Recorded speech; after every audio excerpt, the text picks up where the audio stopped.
I'd like to call for a reconsideration of the motion under finance number 7. Ms. Adams, that's page 20. 20.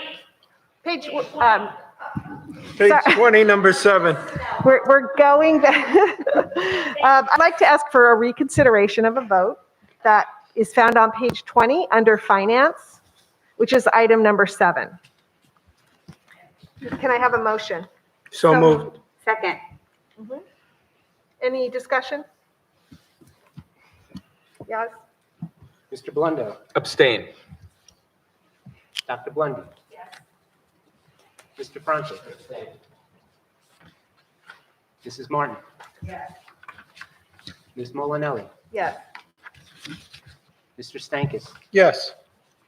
Ms. Steffens. Yes. Mrs. Varghese. Yes. Okay, it passes. All right, next up we have the policy committee. Mr. Stankus, you are up. Okay, well, we had the policy committee meeting on August 27th. Administration was there. Dr. Fishman was there. Charlene Schwartzman was there, assistant principal, and Thomas Galleone was there, assistant principal. Board members Kelly was there, and Deborah was there, and Mike was there as well.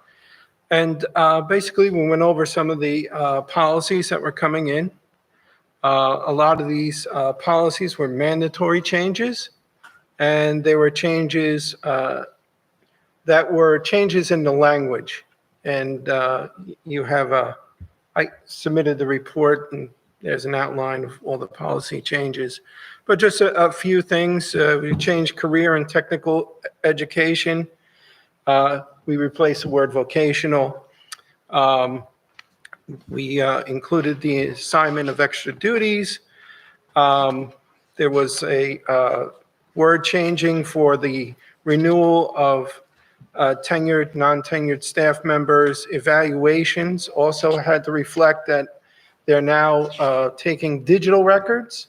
So that had to be put in there, 21st century language coming in. There was an interesting one, the Bridge Year Pilot Program, which is offered by the state, I believe. It gives an opportunity for students if they feel like juniors and seniors like they have missed because of our COVID years. They can go to community school and I think it's re-enrolled in sports programs so that they can make up some of those lost experiences. We also talked about school district travel, the school nutrition program, which really didn't apply to us. The AP courses, we talked about changes in the policy about making the AP test mandatory or optional. So we discussed how to put in so that it's optional. And then finally, one of the big discussions here, the governor's plan, the road forward. We had to replace the road back, the road forward with the road back. And so that's a whole different plan and all different mandates that we have to abide by. So that was basically it. Any questions? Okay. Is there any other old business? I have just a question about the school schedule now. Question, I know we had said in the past, briefly, that we want to show seniors to be campus. I know that's still in place. My question is for the kids who are remaining school to freshmen, sophomores, and juniors, are they going to have assigned places to go, or is it like past practice where they can just eat wherever? The way the principals explained it, the classes tend to congregate in certain areas. I don't know exactly where those areas are, and they feel they'll continue to do that. Yeah. Mm-hmm. So it's up to them. Yeah. Mm-hmm. Hopefully it'd be nice, although Wednesday does not look like it. So we wish it was nice so they could eat outside. But they are going to be allowed to eat outside. That's still an option. Mm-hmm. Okay. Yep. Yeah. Yep. Perfect. Thank you. Any other old business?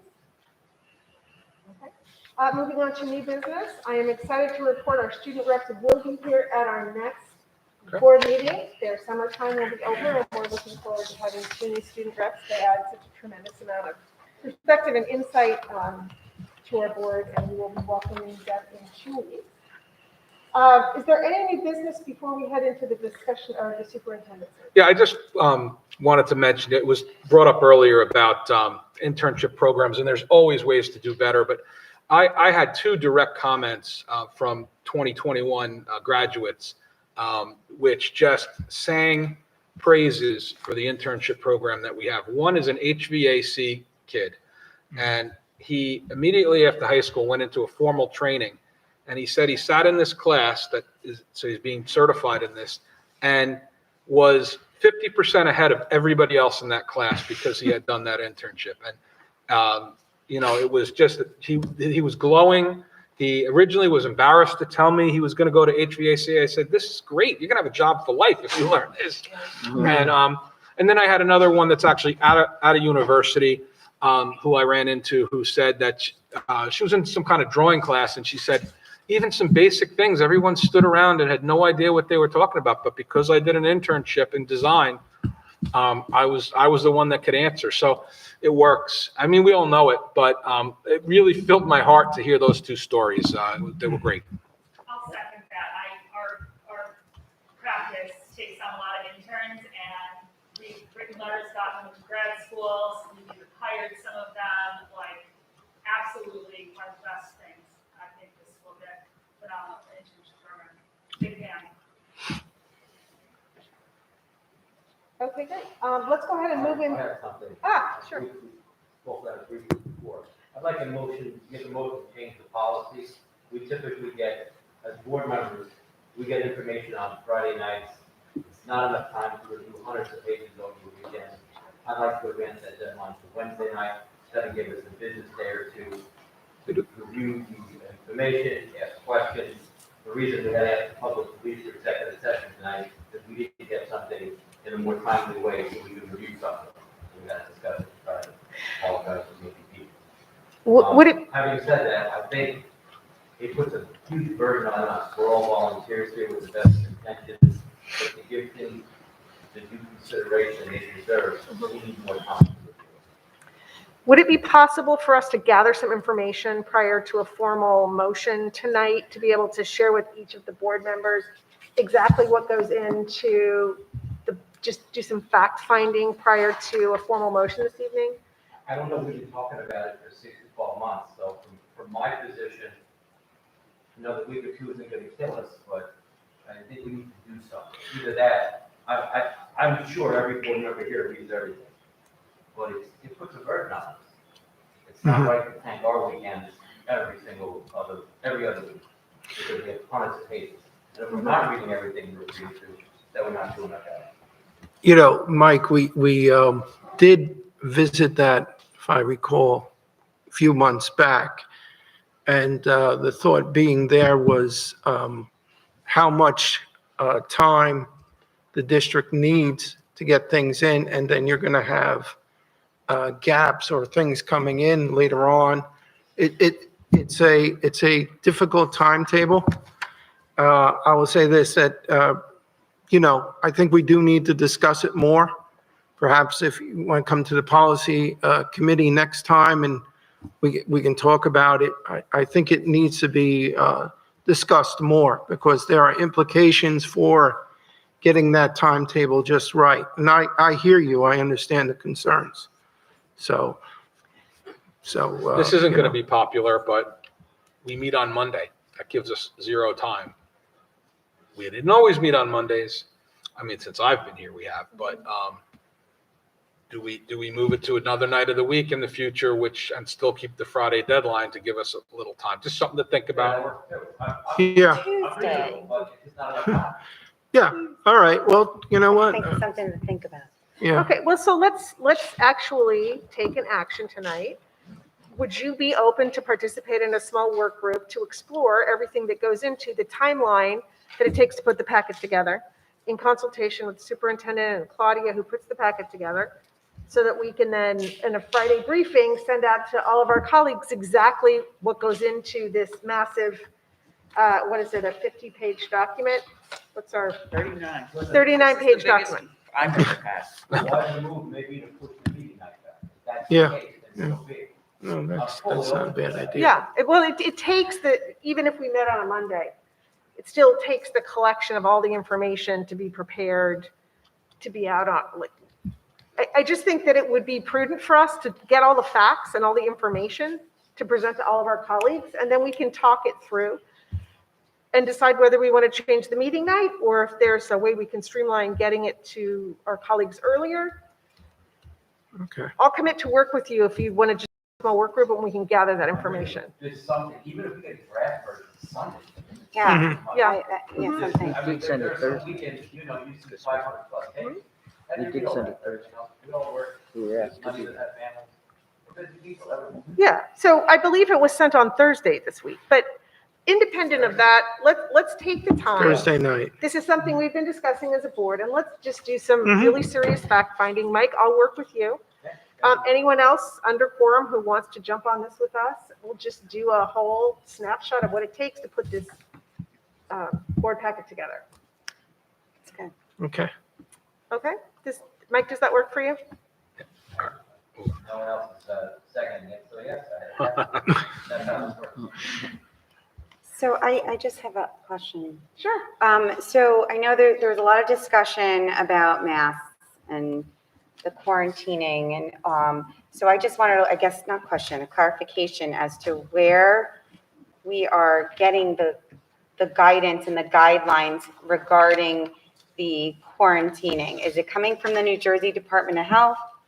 Is there another place that, that we can let everybody know? I believe it is the Department of Health. Because I'm actually, I literally just did a quick search for it, and the New Jersey Department of Health, it may have been updated as about April 5th, 2021.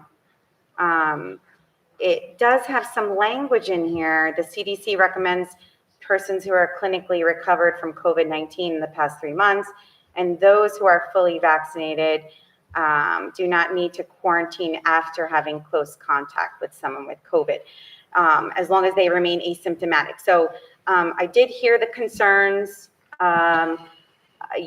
regarding return to school and how there's a little bit of a disparity, and maybe some people may think that they're being penalized for not being vaccinated. So I do think that is a concern. And if there is language at the CDC, I'm looking at New Jersey Department of Health. If there's anything else that I'm missing, but according to this, this could be something that we can work with possibly. And is there going to be a separate guideline for our school in particular? So just some things that were raised tonight that I think that we need to think about and I'll look Look at it with the into. nurses.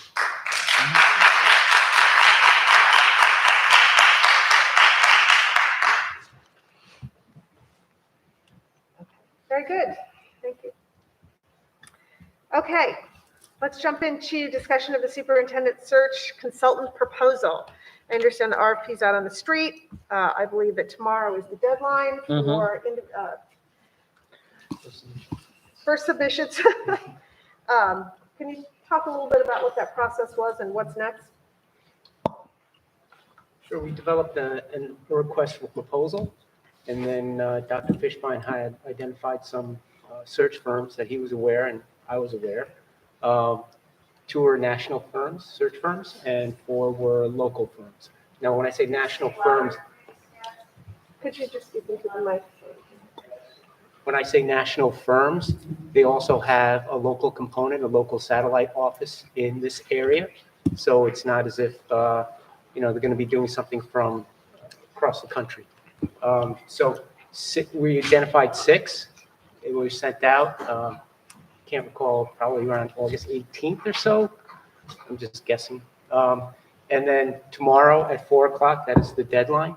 So once we get them, it will be dispersed to the board, and it's your decision. In all likelihood, I would think you want to set up interviews with them and then decide who you would like to select as a search firm. And you'll be able to go through all their materials, and then you'll also be able to interview and then get other pertinent information, questions that you have, how they're going to do the process, what is the process, what is the timeline. They'll run through everything. They're pretty exhaustive as far as what you have to do and what they will do for you. Yes. Do we have any proposed dates scheduled or, regarding the interviews yet, or no? We're waiting No, for. we just made it in the RFP. It was basically a TBD because we didn't really know when we want to start interviewing, the dates. It's going to depend on your schedules. So as soon as you get all the proposals, start thinking about when you want to start interviewing. We'll offer some options. Yeah, I think we need to start doing that sooner rather than just get them down, just because we have a lot of people to Because work with. they'll all have a entire process, which will include getting input from the community, and that takes time. Okay. Any other comments? Do we know, I know the deadline's tomorrow. Have we received some back that we just haven't opened yet? How many have we received? Can you say that? Yes, I can. Okay. It's not a secret, no. So far, we received 2. One did mention that they do not have a representative right now in New Jersey, so they declined. So we're waiting on 3 more. Right, so we have at least 2, Yes. and as 2 many as others- 5. Yes, and 2 others had indicated to me that they will be submitting by the deadline. The other one, I have not heard thus far, but that doesn't mean they're not going to submit. And it's publicly procured. Correct. It's not like anyone who would like to provide a proposal can do that. It's not just the 6 that No, you're yeah, discussing. Yeah, no, you have to be qualified to do this. Of and you have to course. have all the compliance Of papers course. and so on and so forth. But this all is part of the- considered a professional service. Right, Yeah. so it's exempt from bidding laws. That's why we did RFP. But we sent it out. so what I'd like to do is recommend that when we get the proposals, they're put together in packets for each board member to review. And then in the Friday facts, I'd like for you to just ask which individuals might like to be on a small working group to go through them and to suggest a possible next step on how we might interview them. Are there Okay. any other thoughts or comments on that particular process? Just streamline it down. Makes sense. Depending on the numbers, if it is a small number that we get back, I would say Then we can interview just them all. interview them all, yeah. Mhm. I agree. Okay, very good. Do we have anything else in new business this evening? Okay. Dr. Fishbein did assure me that we will get a report on the bees next time. I do have another question. For teachers and staff, what are the guidelines with respect to them if they get COVID, if they have to quarantine? How are they going to be teaching in the classroom? They would be teaching remote from home. So the students come into the classroom We and have the an teacher's adult going to there. zoom in? Mhm. Okay. But there will be, you were saying, there will be an adult in the classroom. Absolutely. And then Yeah, I want to make sure everybody heard that. And then again, so this is also going to go back to like the quarantining things. How long are they going to be out? And so we just need to Mhm. get all that information together. Yep. Okay, perfect. Thank you. Okay, any other new business? All right, we move on to the second opportunity for comments from the public. Again, I'd like to just ask, you can speak on any topic that you want, policy or otherwise. Simply state your name, town of residence, and you have a maximum of 5 minutes to speak. Claudia? Hi, my name is Riley Solomon from Montville. I'm an incoming senior at Pasco Hills High School. I'm also one of the editors-in-chief of the Trailblazer at Hills. But let me say this loud and clear for everyone in the room to hear. What I'm about to say is not at all a reflection of the Trailblazer or any of its staff. It is simply a reflection of me, Riley Solomon, a Jewish teenager speaking from the heart. As a member of the press, I have to stay impartial no matter what my personal opinions are. But this has gone beyond my just personal opinions, and it has personally attacked myself, my family, many of my classmates, and all people of the Jewish faith. To compare requiring students to share their vaccination status with requiring Jews to wear stars on their clothes during the Holocaust is completely out of pocket. One is to protect the medical safety of the students, and the other was a result of a dictatorship under Adolf Hitler and the Nazis, and over 6 million of the subjectees were then sent to concentration camps to die. You can have your opinions about whether we should wear masks or get the vaccine and how the district should handle it, but to compare that to the Holocaust, which many of the people in this room applauded at, is insulting and degrading, and frankly makes me feel incredibly unwelcome by my community. Thank you.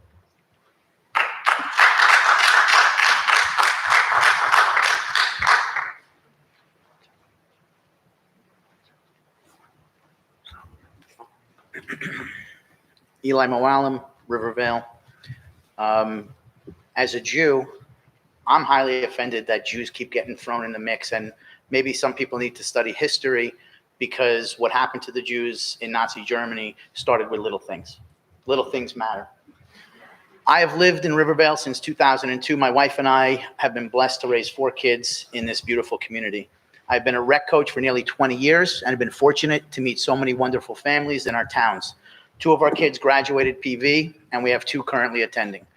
We have seen a very big change in our schools in a very short period of time. Too much of that change has been focused on issues that do not promote the education or future success of our children, and the leadership of this board is to blame. To be clear, the leadership of this school has demonstrated the ability to spend time, money, and resources on transforming our schools. But instead of transforming our schools to help our kids meet the challenges of today in a fiercely competitive global market, they have chosen to focus their efforts on social and emotional justice crusades, which oddly enough have created more division than anything else.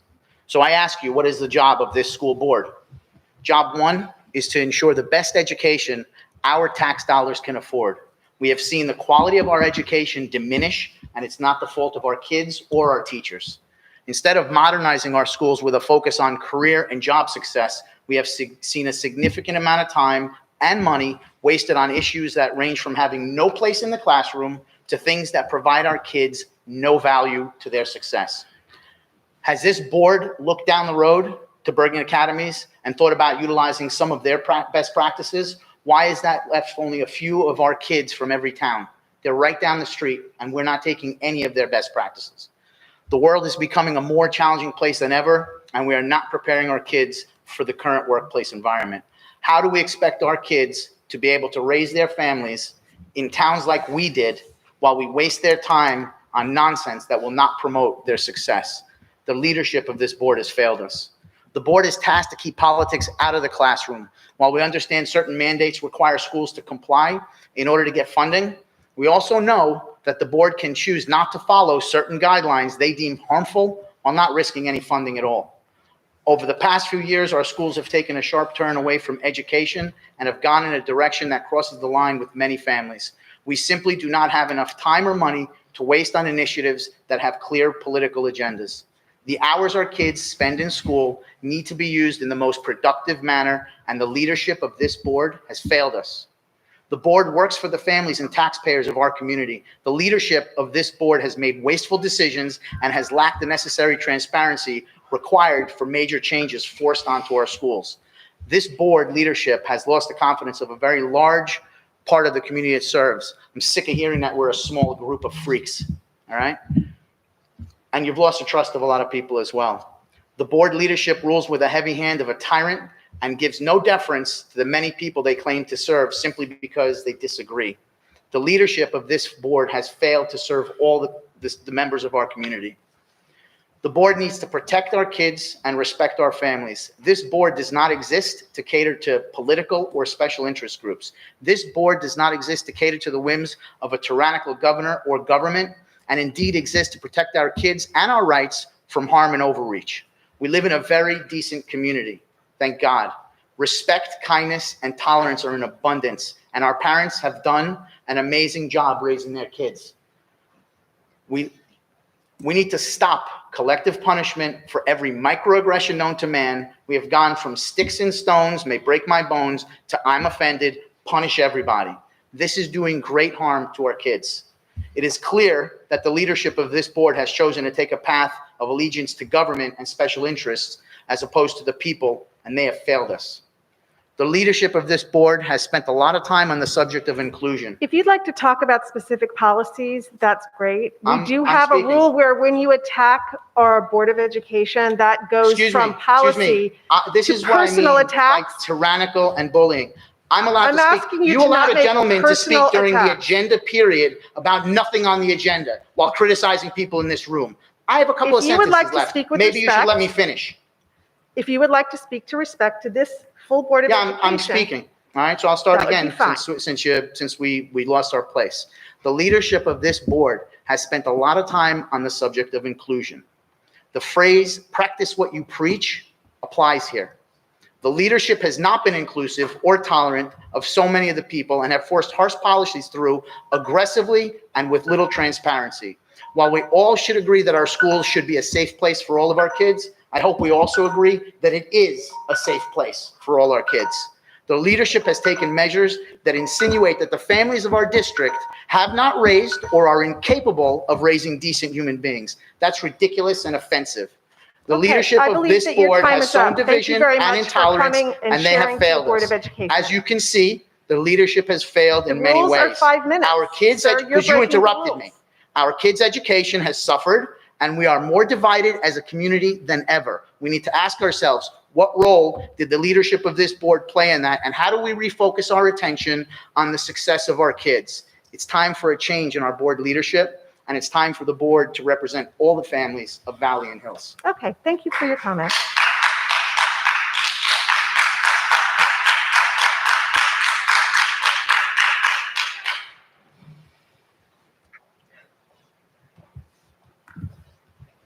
Thank you. I could hear that very clearly. I was very appreciative. I request that our interim superintendent also follow the lead of the interim superintendent of the Westwood Regional District. She is looking into an opt-out to allow parental choice on topics such as sex education in the health curriculum and CRT in the 11th grade AP course and its optional related book. I hope you will consider that as the interim superintendent. I present to you a suggestion that the district prepare a compendium of SAT scores.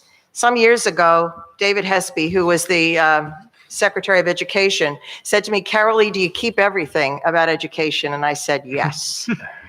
And this is dating back to the scope and sequence of the Montville Public Schools going way back. In addition to that, I have the mean scores, the SAT scores dating back to 1965 to 1985.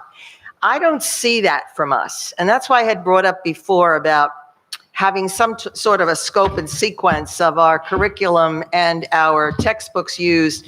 I know you don't want to carry this around with you, but anyway, it's one reason I don't move, because I never will be able to undo what I have set aside. But I really think it's important for us to look at and I know SATs is not very important these days to a lot of people, but something that gives us some type of a benchmark as to where we are, where we were, and how we are. And I don't see it.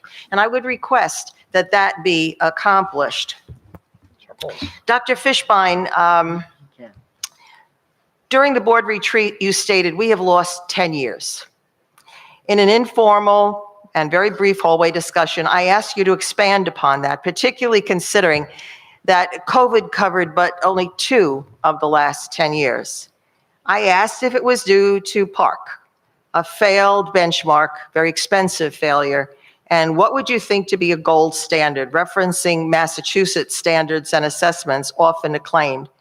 Asking you why Massachusetts was so acclaimed, you replied, "They were consistent." You can, of course, correct me if I recall incorrectly. Consistency is an imperative. And I see us, it's like adult attention deficit disorder. We're all over the ballpark. To be consistent in our benchmarks, whether it's our curriculum or our assessments or our standards. Yes, we have many distractions, certainly COVID, mascots, LGBTQ matters, et cetera. We failed to, I think, address the consistency of our academics. And it was one of the things that I had mentioned to Mrs. Molinelli at the end when she was complimenting Dr. Gunderson on all the things he had accomplished, and she mentioned a series of things, but she didn't mention academics.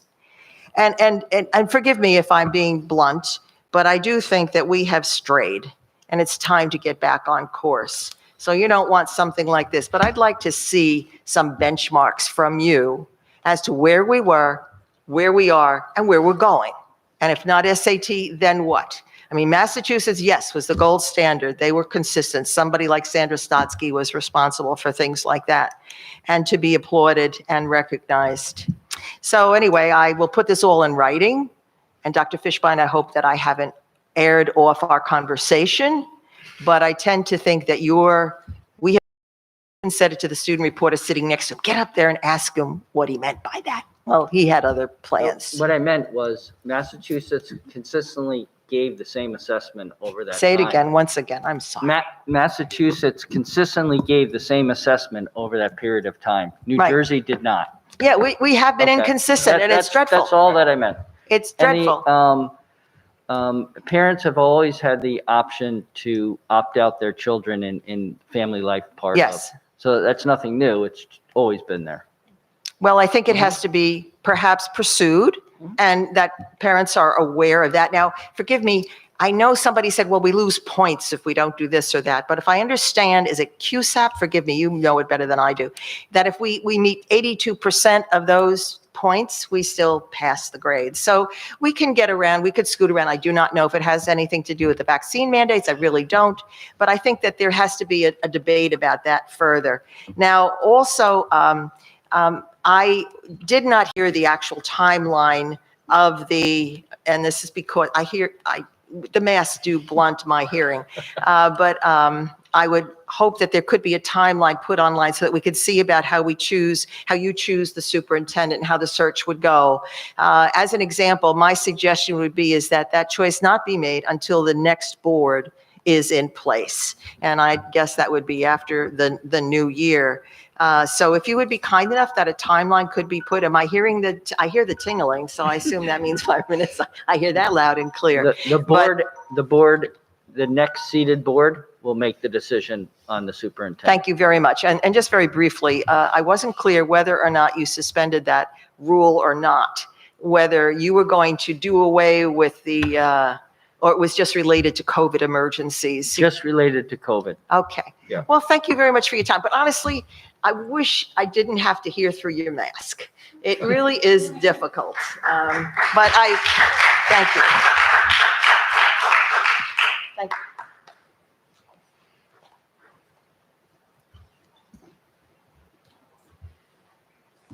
Please state your name and town of residence, please. Matt Solomon, Montvale, New Jersey. I want to just start by thanking you guys.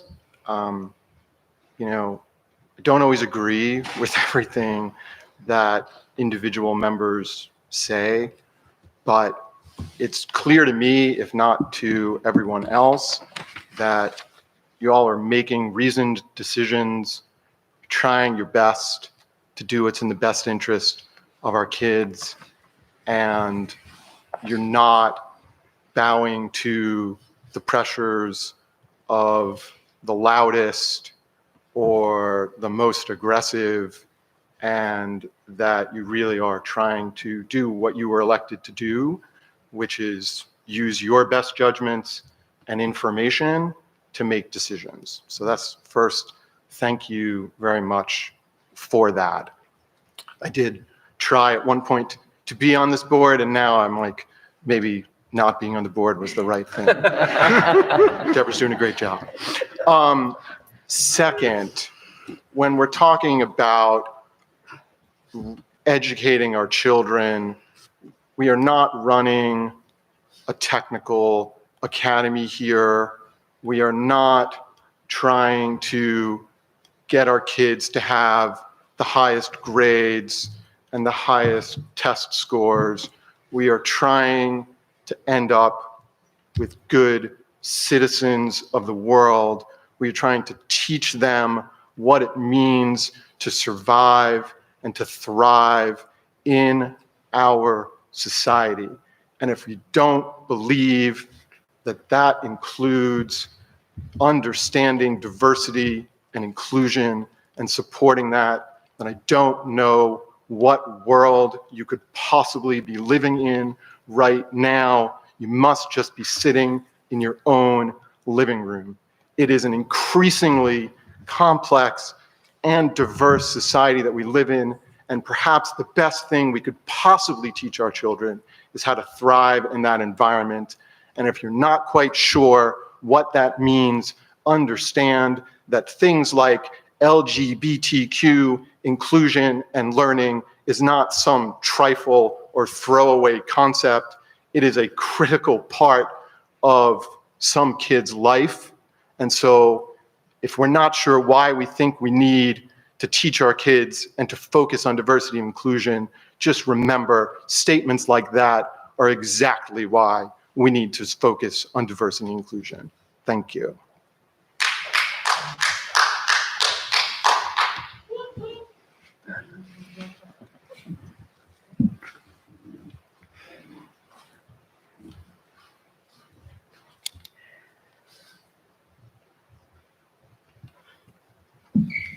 Ben Friedman from Montvale again, and I couldn't agree more. It is the craziest time of our life. People don't have all the facts and they don't know how to operate daily dealing with COVID. We're sitting here at a school board meeting, kids are coming back to school, but even people on the board, maybe educators and parents, don't know, I'll call it the rules of engagement for what happens with an outbreak of COVID in the classroom between teachers. So maybe I can ask the question of you, please, for all of us, so we can be properly informed. Where can we find the rules for COVID for our children in schools this high school year? Does anybody know? Meaning if you get COVID in a class, who's quarantining, who's not? Just wondering. Yeah, well, I put out an FAQ and that information is in there. Everything's in that FAQ? Not everything. And If you have another question, ask it of me and we'll try and put it in. And what I want to tell you is we all need to be understanding. We have to understand, A, you're volunteers. B, I don't want to use the word doing it on the fly because you're taking the facts and information and making what you feel are the best decisions for us. But maybe the parents could be included in some of those decisions because it's created confusion, distrust, anger, fear, anxiety. And by meeting and by including everybody, we'll never have 100%. Maybe it'll be 50-50, but at least by bringing the people out, we can get a more true feeling for what the community wants. And again, the facts are upside down because we listen to the CDC. Wear a mask, don't wear a mask. Get vaccinated, you're safe, you're not safe. I'm not blaming anybody. I'm just using what I've seen the facts over the last 18 months. I run a business. I service thousands of restaurants. What's going on right now with the vaccine passports and with having to have a passport and show something to go into a restaurant, I'm sorry, it is like the Nazis and the Holocaust. So some people don't understand how it started. And some people need a better sense of history and the meaning, and they don't have to take it personally. We're all members of the same community. I'm Jewish. I'm not offended by what she said. I'm glad she has her pride, her spunk, her enthusiasm. That takes a lot of guts. More power to her and her family. But let's all remember, there's more than one side to the coin, and nobody in this room was part of the Holocaust. Nobody wore a yellow star. Nobody went to the death camps. Nobody lost their rights. Unfortunately, day by day, we are being told with the same COVID, two different sides and two different stories, and it's way too confusing. So in my world, since not one child under the age of 16 has died from COVID with no comorbidities, don't make them the guinea pigs. If we can leave here and take our masks off, our children should not have 1 second in a public school with a mask on. It's because the teachers are scared. It's because the governor took money from Big Pharma, and it's because you don't know what to do. Well, We're all going to get sued one day, maybe, if we keep on making these decisions to support vaccines for children when more kids have died from the shot than are getting sick and dying from COVID. Please do your homework. Please check out the hashtag, protect your family, to see the horror stories. Right now, our own government will not keep track of people who are dying from the shot. They are making us, the families, the people who know somebody or the loved one, go to the CDC, go to the bars and say, my loved one died. They're not doing that in Europe. We have 14,000 self-reported deaths in this country from the shot. We have 60,000 injuries. There's Bell's palsy. There's myocardia in kids. Israel came out and said, don't shoot anybody up with the vaccine under 21 because of the myocardia in boys. So please, doctor, as much as you might love the fact that vaccinations are protecting people from COVID and it's not as bad, please don't recommend the shots for children because they're not safe for children and they're less than effective. Thank you.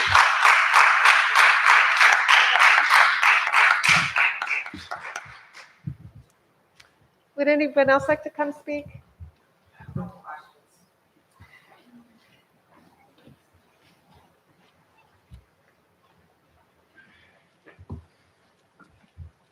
I'm sorry, what is your, Deborah? Okay, you had brought up the fact of the policy. I'm wondering, how does that work now from this point forward? Because this is my first Board of Ed meeting, so I'm Shilamita, by the way, from Montville.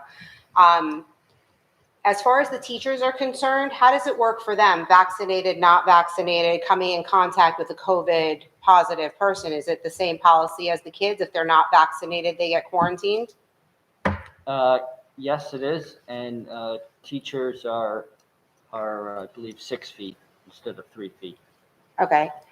And, you know, as far as, aren't you guys worried about segregating people? Like, this is going to fully put people's medical information on high blast. Like, everybody's going to know. If the only people that are going to be required to quarantine is those that are unvaccinated, that's putting people in a very vulnerable position. There's a lot of people in this community that cannot vaccinate. And if you see the numbers that you sent out on your, you know, thing that was sent out the other day, there's a high percentage of the town that is already vaccinated. So I'm not really sure where this push is coming from that the superintendent of schools is sending out the emails over and over again.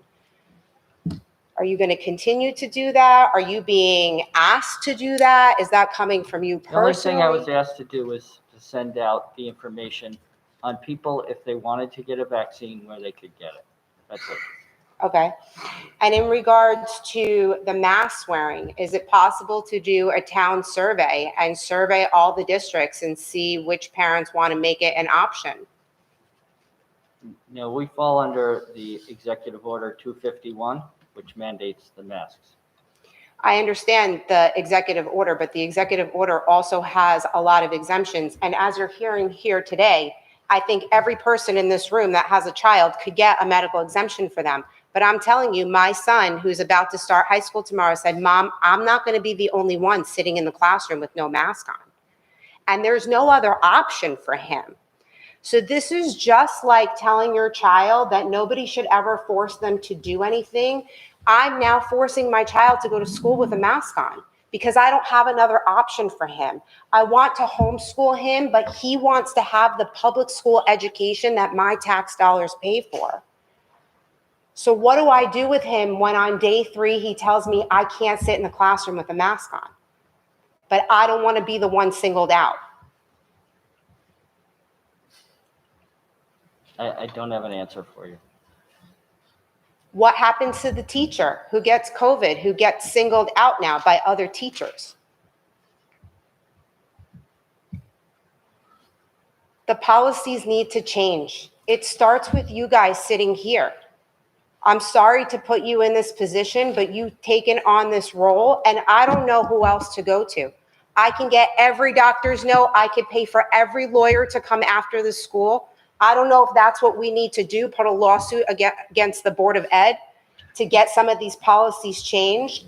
But I need you guys to not look at me. I need somebody to give me some kind of answers because I'm dying inside that this is happening tomorrow. Dan, I want to take it from a different, with all due respect, from a different approach. And I am not saying I'm advocating this, but what is a typical response if a school district does not follow a state mandate in education? What could happen? I'm not suggesting we do that, but I don't know, but there is a district that attempted to do that, Milltown, and it's in the newspapers.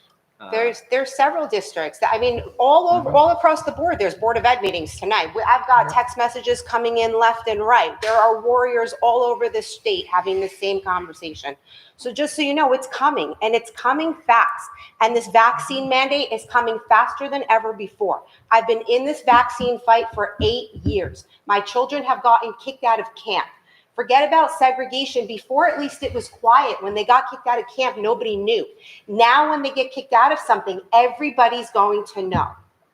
And I'm okay with that. I'm okay with standing here and telling you my personal medical information because my child is vaccine injured. I know firsthand what that happens. I don't wish that upon anybody in this room or ever in life to experience what I had to experience. But if we don't handle the mask mandates, the vaccine mandate comes in next, and then when does it end? The boosters are already out. The booster went from 8 months to 5 months, and now it's going to get suggested for 3 months. And this is coming down to the teachers. It's not just for the children. Please. Thank you. Thank you, sir.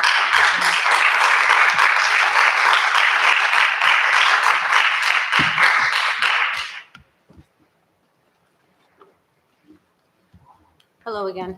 Hi. My name is Mary McDonald, once again. I have a question to ask, and I'm going to ask every single one of you as parents. Have you given any real thought, deep thought, putting your own personal fears aside, to the damage that these masks are causing to our children, the depression, the anxiety, the fact that they can't breathe, that my son and many children are upset because they can't even focus, the headaches, or the other symptoms, the trauma that it's causing? Have you guys ever really stopped watching the news and stopped watching the facts? Has that thought ever crossed any of your minds? Yeah, As I you were said asking a earlier, question, I'm sorry. it's a two-part question. As I said earlier, you guys get our children for 4 years, 4 academic years. We, the parents, are the ones that are left to pick up the pieces. We're the ones that have to teach our children morale, how to treat everyone with respect, how to treat everybody with the same respect and consideration that they as people would like to be given, regardless of their differences with other peoples and their views. So I'm asking you, have you looked into the overwhelming numbers of children with depression due to these masks and these lockdowns and these mandates? I personally have given this a tremendous amount of thought. And by the way, I respect all of your opinions. I also respect the law, which I think we're governed by. But there's another side to this. My daughter, who graduated last year, wouldn't want to be in a school with people without masks. She would feel at risk. And that's the other side of it. So I agree and I respect what you're saying. But when I looked at this, I also looked at my particular daughter, and I looked hard and deep.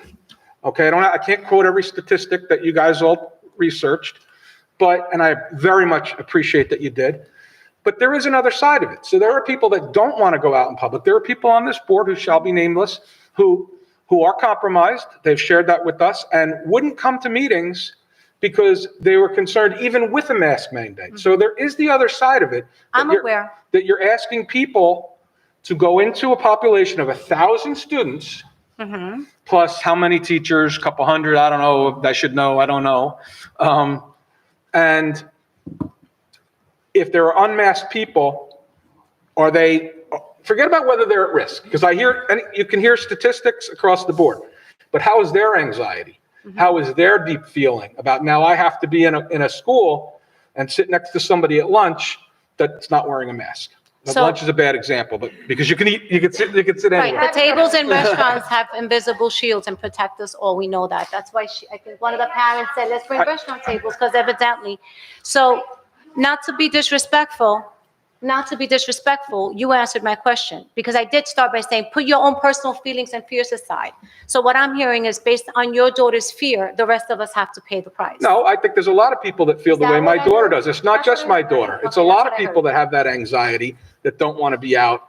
I know teachers, I know people who aren't teachers that feel that way, that they don't want to be exposed to people that aren't wearing masks. Honestly, if it were me right now, I would take this off. I don't want to have to wear a mask, okay? But I'm following what the law is. It's not law. Okay, we could talk about semantics, but I'm following what the state mandate is right now, okay? And right now, it is, at this moment in time, it is wear the masks in the buildings. If that changes, mine's going to be the first off, I'll tell you right now. But no, I used my daughter because a lot of you personalized your stories, okay? And so I personalized it, but I didn't just think of her. I thought about a lot of people Okay. that have anxiety of having to be next to people without masks. So there's both sides. Both I'm sides. aware of that. I myself have very serious underlying conditions, and I know that every time I come out, but I live my life, and I would never impede my health and use my health as a tool to control someone and stomp on civil liberties and medical tyranny, which is what's happening right now. Thank you for your time. Thank you. Thank you, Chair. Is that okay? Yeah. I can't even respond.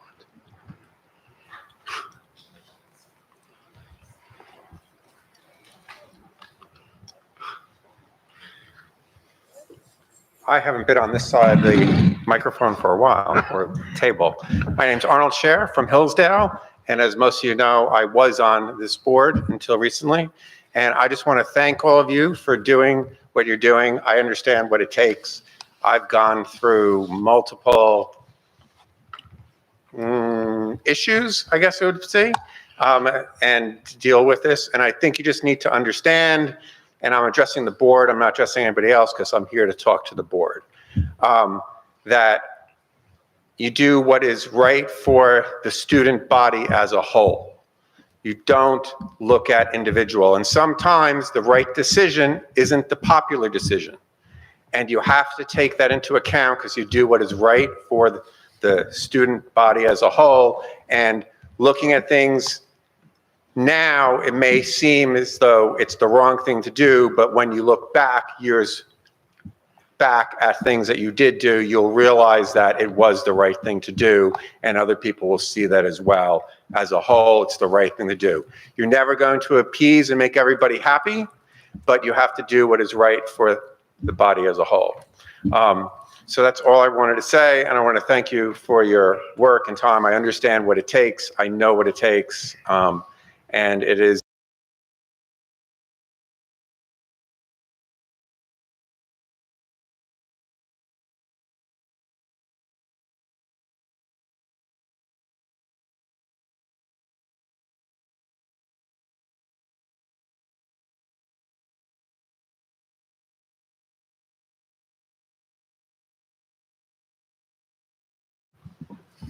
So I would just like to thank everyone who came here today, because I think it shows how passionate you are about what each and every single one of you feel, whichever way it may be. I think it really shows a lot of caring and concern about the kids and the district. I just would like everyone to realize that we are doing the best that we can with the information that we have. And you may not agree with it, but I think none of us on this board have come here with the intention to cater to one side or go to, go according to one particular reason that we were elected. We're trying to do the best that we can. We care about each and every single child. And quite honestly, like, the whole anxiety, depression, I hear you. I have a child who's in high school. I get that. But there's, to Joe's point, it goes, unfortunately, whichever way you look at it, there's anxiety and depression on both sides. And we are just, we care about the district as a whole.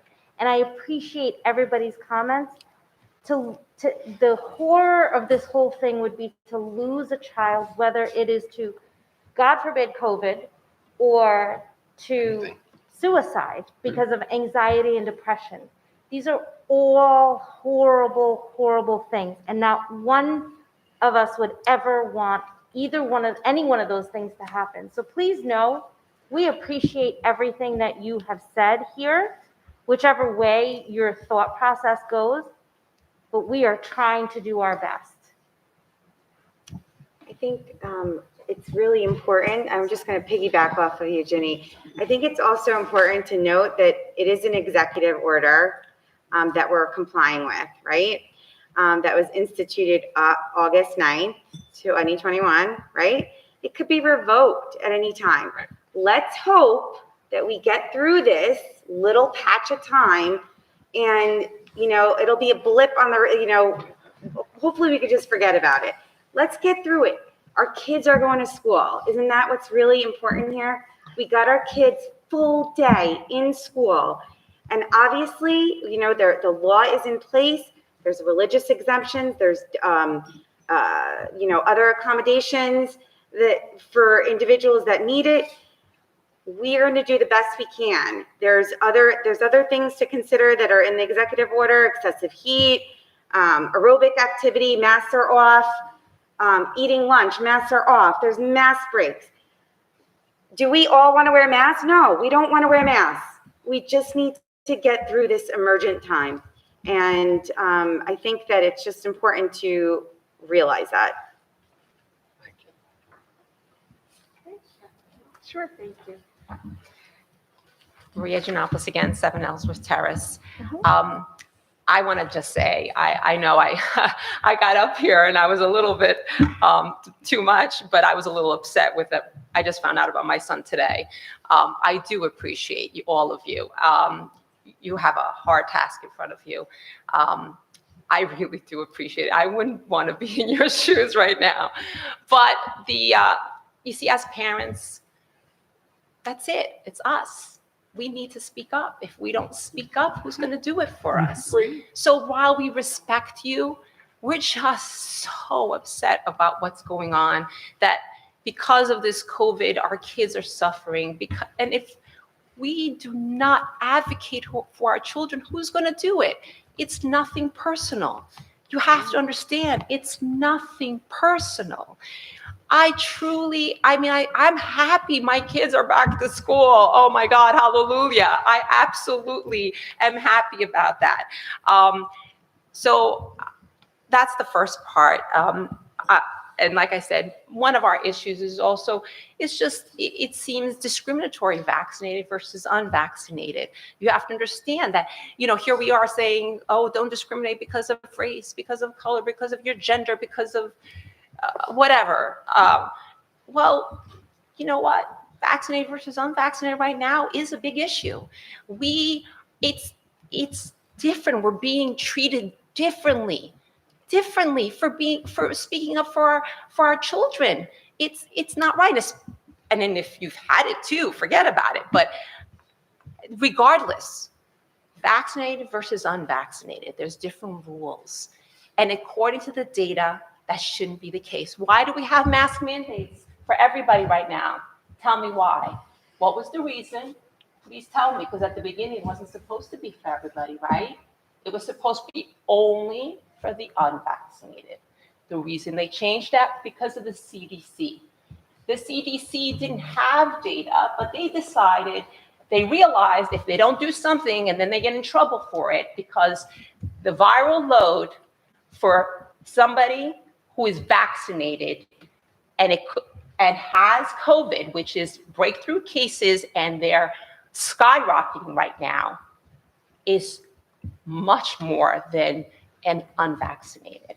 So here we are sitting here putting separate rules for the vaccinated, separate rules for the unvaccinated. And when our children, I think the percentage was 99.9, I don't know, it was a very high number, that they will survive. I mean, there's only been 360 deaths for all of COVID for children under 18, if I have the numbers correct. So that's part of our problem. you wouldn't have the mask mandate right now is because the CDC knew that the the vaccinated were just as transmittable and can get it, have symptoms just like the vaccine. So why is there different rules? So that's part of my problem. I have that is an issue and it's wrong. It's just wrong. These mandates are wrong. And I know you can't I understand you're limited by your executive order and it's up to us, the rest of us, to help you. You know, we do need to call the governor. I have done that. I am going to be contacting the health department. You need help and we get it. You're trying to do the best for us. So the rest of us need to also do something and help you out in making the right decisions. Meaning maybe we could see if enough people say something, trust me, policies change. So it's up to all of us, not just you guys. We get it, but it's up to us too. And don't look at us differently or say we're mean just because we're coming up here and speaking up for our children.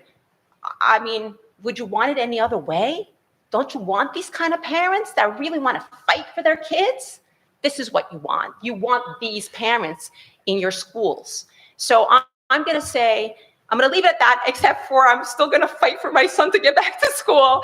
But, and I do want to know if I'm not successful, which I am going to try really hard. And I won't, and like I said, I know the nurse already said, and it's not her fault. I will try to go with the health department and look into some of these policies, send out the information, see what I could do on my own. I encourage all of you to get active, call your representatives, the governor, do what you have to do. Don't put it all on them. They need help too. We all need to work together. So I know it's over. And then the other thing is just last question. If I'm not successful and my son has to stay out of school and quarantine, what are the policies? Meaning, can he virtual? Because I mean, he's so excited to be, he has all these great honors and AP courses. I don't want him to miss a day. How's that work quickly? I'm sorry. That's also in the FAQ, yes. You would, I think they use Google Meet into the classroom. Yep. Okay, perfect. I'm sorry, I just found out. Every class will look different. You can imagine a math class will look different than, let's say, a surroundings class. Okay. Okay? No problem. No, that's fine. I didn't get a chance to look at everything. I literally ran from work to here and trying to figure out, he just told me about this. So thank you very much. We appreciate all you do. No disrespect at all. Thank you. Thank you. Tammy, can I just say something? I don't know if it's working. Yeah, is your mic on, Kristen? I have no idea. It's on, but I don't know if it works. There you go. Use mics. This one, much better. Oh, great.